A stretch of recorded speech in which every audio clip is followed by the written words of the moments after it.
Opa, prezados alunos, é um prazer estar com vocês de novo aqui, na mais uma aula da pós-graduação do IPN, Arqueologia da Diáspora Africana. E vamos falar hoje daqueles vídeos, daqueles textos que a gente mandou. Não fique preocupado, é um pouco demais às vezes que a gente manda, mas vamos lá, vamos tentar centrar. Bem, primeiramente, o que é arqueologia? Só para a gente voltar. A arqueologia é uma ciência que estuda o surgimento, desenvolvimento, estabilidade e declínio de civilizações extintas mediante o estudo da sua cultura material e dos vestígios que ela deixou sobre a face da Terra. Cultura material a gente define como qualquer segmento do meio físico socialmente e culturalmente apropriado. Então vamos dar o exemplo de um vaso cerâmico. Um vaso cerâmico, ele é barro, modelado, mas que a gente culturalmente e socialmente se apropriou dela. Uma imagem, a mesma coisa, né? Uma imagem é uma escultura de barro que socialmente e culturalmente nos apropriamos dela. Às vezes uma pedra, às vezes até mesmo um tronco de madeira esculpido, uma árvore. Até nós mesmos, o corte de cabelo, né? A barba, a roupa que a gente veste. Tudo isso a arqueologia pode e deve estudar, porque, é claro, faz função do seu objeto de estudo. E quando a gente fala em arqueologia da diáspora africana, a gente fala numa arqueologia histórica. Por quê? A gente tem a noção de que os povos pré-históricos também tinham a sua história, né? Mas, anteriormente, quando fizeram essa divisão da disciplina, eles botaram o seguinte, que a arqueologia histórica é aquela após o período da chegada do europeu no continente americano. E dentro todo esse período, a gente teve também, no período colonial, a chegada dos africanos nas Américas. Chegada essa através do processo de escravidão, né? Eles vieram para cá, não por outro motivo, que não fosse o processo de escravidão, para serem escravizados aqui na América, né? E a gente então teve esse rico estudo, né? Através dessa quantidade enorme de pessoas que vieram para cá. Então, podemos dizer, né, sem medo de errar, inclusive, que o Brasil e as Américas em si sofrem um processo, né, de colonização às avessas pelos africanos.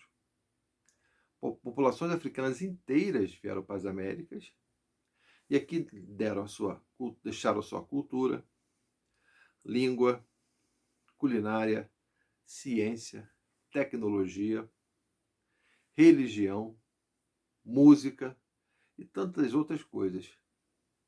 Então, é normal a gente falar assim, né, de que houve uma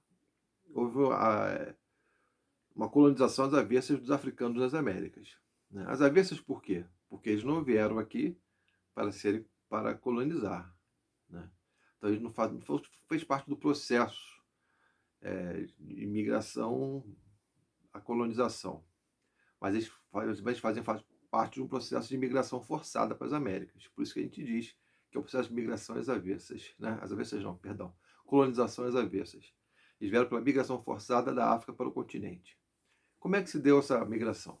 Essa migração, na verdade, ela ocorre num processo extremamente doloroso, extremamente violento, né? Quando eles eram raptados da sua parentela, da sua terra e comercializados desde da sua captura no continente, até passando por vários processos de comercialização até chegar aqui, nas Américas.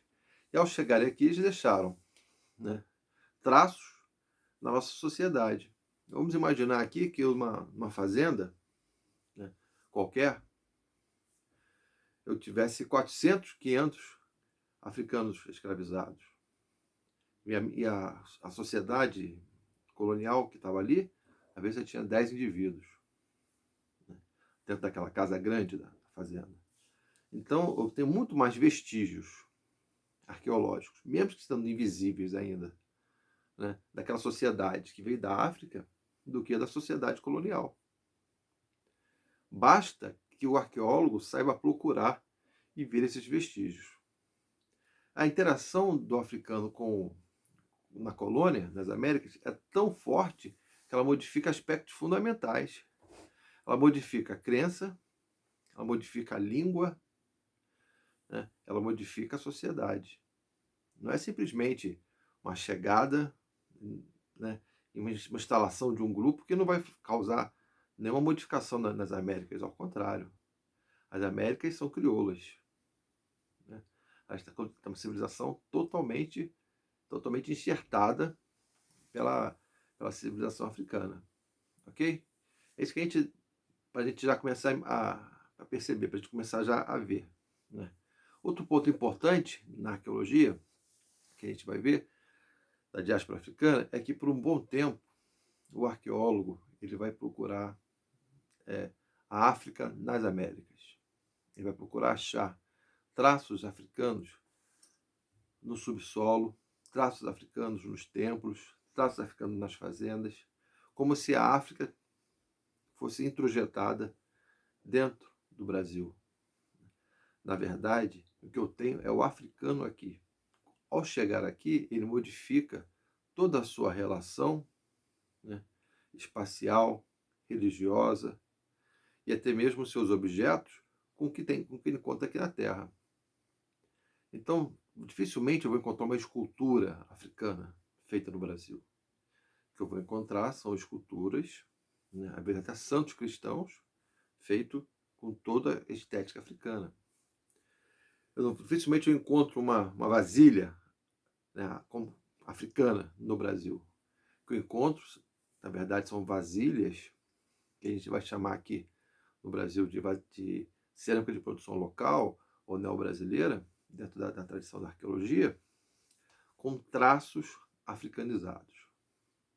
Poucas coisas a gente encontra no Brasil como se a gente tivesse encontrado no continente africano. Até porque é bom entender que o comércio que existia com a Europa, com as Américas, era o mesmo comércio que existia com a Europa, com o continente africano.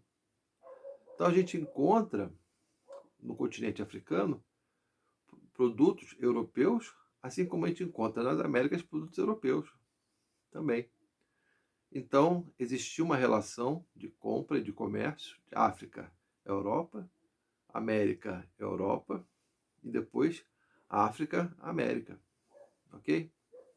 Então, por enquanto, esse bate-papo que a gente está tendo, só para a gente pensar um pouco nisso, né? E vamos pensar agora em outro aspecto. A gente já viu que os primeiros arqueólogos, eles vão procurar a África nas Américas. Dificilmente vão encontrar. Isso tanto na América Central, como na América do Norte, como no Brasil. No segundo momento, as senzalas vão passar a ser o grande ponto de pesquisa arqueológica. Aí sim, nas senzalas a gente encontra, em escavações nas senzalas, né, vestígios da prática africana. A gente encontra o local do fogo, né, dentro da senzala. A gente encontra enterrado, que os americanos chamam de pitfalls, mas na verdade são pequenos poços onde os africanos deixavam suas coisas ali, escondidas, né? São pequenos buracos, né, que eram depositados desde comida, armamento, faca, né, tudo aquilo que o africano tinha de valor para ele. A gente encontra algumas tigelas, inclusive. A gente encontra restos de cerâmica. A gente encontra restos de louça, que a gente vai chamar de, no Brasil aqui, de faiança portuguesa ou faiança inglesa, que são louças feitas nas Américas para o Brasil, né, para o comércio com o Brasil, inclusive. Então a gente vai encontrar, eu tenho a predileção dos africanos por tigelas mais profundas, enquanto na Casa Grande a gente encontra mais pratos, né? Porque a comida do africano, na verdade, é mais cheia de caldo do que a comida do europeu, que é a comida mais seca. Então eu tinha predileção por tigelas um pouco mais profundas. Isso a gente começa a observar, né? A gente começa a encontrar contas dos seus colares. Contas essas importantíssimas, porque elas não marcam somente a religiosidade. Elas marcam também que o indivíduo tinha as suas idiosincrasias. Ele tinha gosto, né? Ele tinha estética, tinha personalidade, e as contas marcam também as suas hierarquias dentro do seu grupo. E o mais importante para a gente pensar é que na arqueologia da diáspora africana, a gente vai ver a agência desse africano na sociedade. Você não tinha simplesmente uma população que era totalmente submissa pelo processo da escravidão. A escravidão, é claro, tornava o indivíduo submisso à força, né? Mas existia também uma agência dessa população dentro das suas relações sociais, inclusive na sua relação com os colonizadores. Porque assim como existia o medo, né, de uma revolta escrava, existia todo o cuidado também do dono da casa em tratar os seus escravos. Não estou dizendo que eles fossem bons, que fossem pessoas que tivessem amores, né, que tivessem esses sentimentos benéficos pelo escravo. Senão teria libertado, né?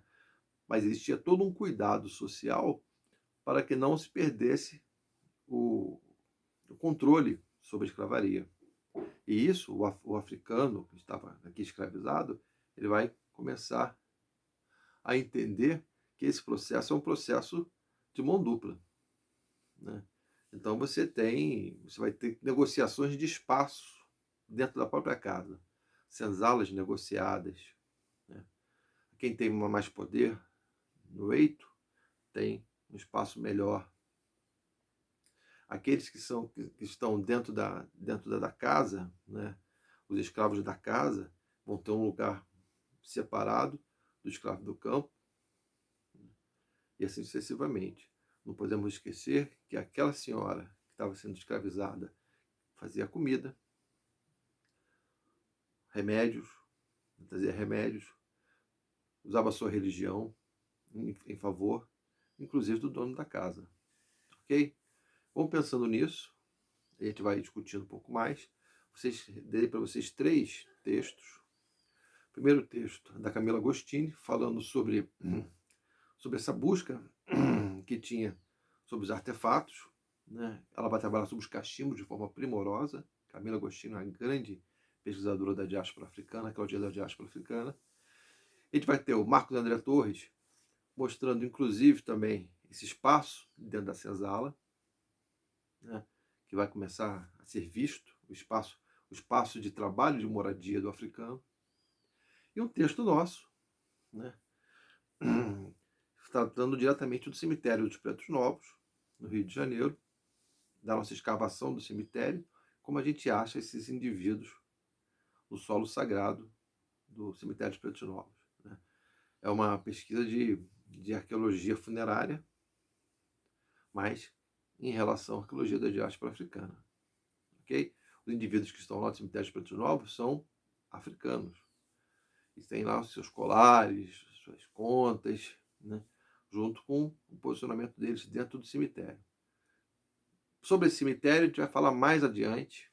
Sobre essa pesquisa na região do Valonga, a gente vai falar mais adiante. Por hoje é só.